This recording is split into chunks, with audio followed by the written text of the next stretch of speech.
स्वागत है। मैं हूं आपके साथ अंकिता। चलिए नजर डालते हैं अब तक की बड़ी खबरों की ओर।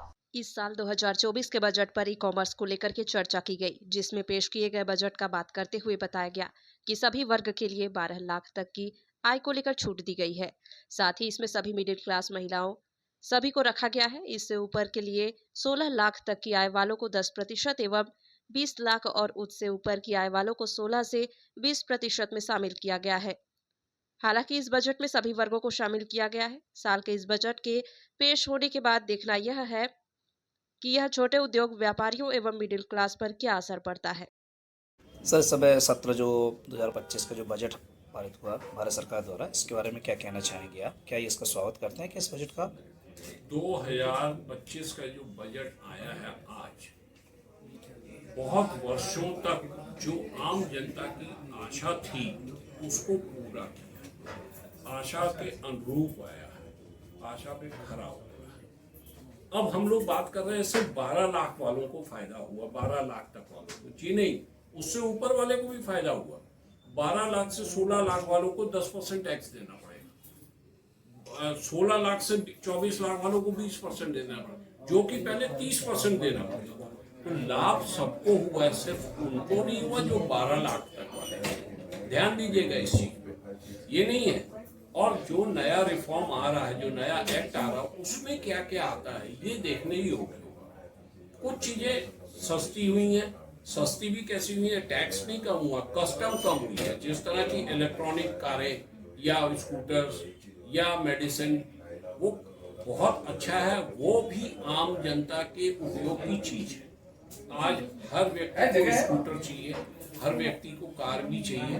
मध्यम वर्गीय अब कार खरीद लेता है, अफोर्ड कर लेता है। ईएमआई कम हुई, हो सकता है ब्याज भी कम करेंगे। अगर टैक्स, जितने ज्यादा लोग टैक्स पेयर बनेंगे उतना ज्यादा टैक्स आएगा। हर आदमी के दिमाग में एक बैक ऑफ द माइंड रहता है कि यार मेरी कमाई 10 लाख रुपए, मैं टैक्स नहीं दे रहा, कल को कहीं मैं फंस ना जाऊं। तो अब 12 लाख तक वाला तो आराम से टैक्स देना शुरू कर देगा। जरूर वो 12 को 13 लाख रुपए करके बता देगा, परंतु 10% टैक्स दे देगा।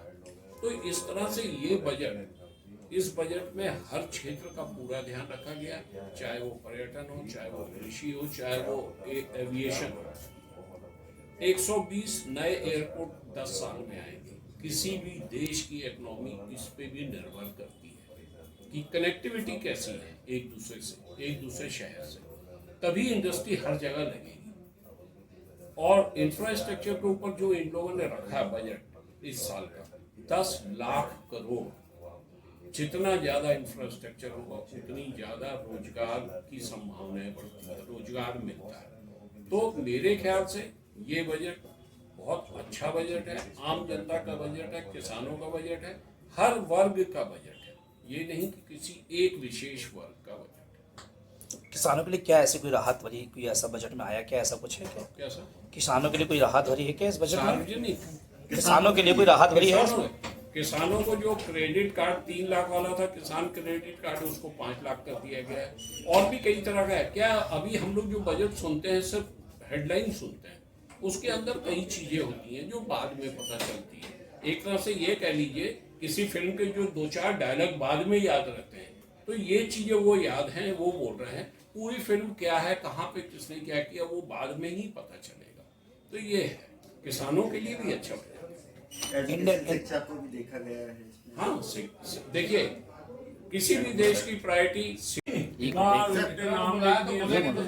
है, केवल 2 लोग को बोलना, बाकी बोलना कोई लोग बंद हो जाए, 2 मिनट, 2 मिनट, 2 मिनट, एक मिनट। प्रश्न आ गया, क्या करूँ? हाँ, प्रश्न है। शुरुआत करेंगे आज जो बजट था, सर आज जो बजट की कार्रवाई की कैसा कहा है? देखिए, आज का जो भारत सरकार का जो हमारा आज बजट आया है, इसमें जो 12 लाख रुपए तक का जो इनकम टैक्स में छूट दी गई है, इससे आम आदमियों को एक राहत भरा मतलब ये काम रहेगा।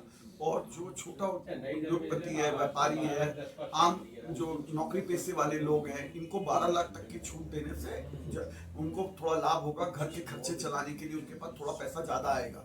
अभी देखने में आया है कि भारत के अंदर जो टॉयज उद्योग है, लेदर उद्योग है, इलेक्ट्रॉनिक उद्योग के लिए सरकार ने नई पॉलिसी ला रही है।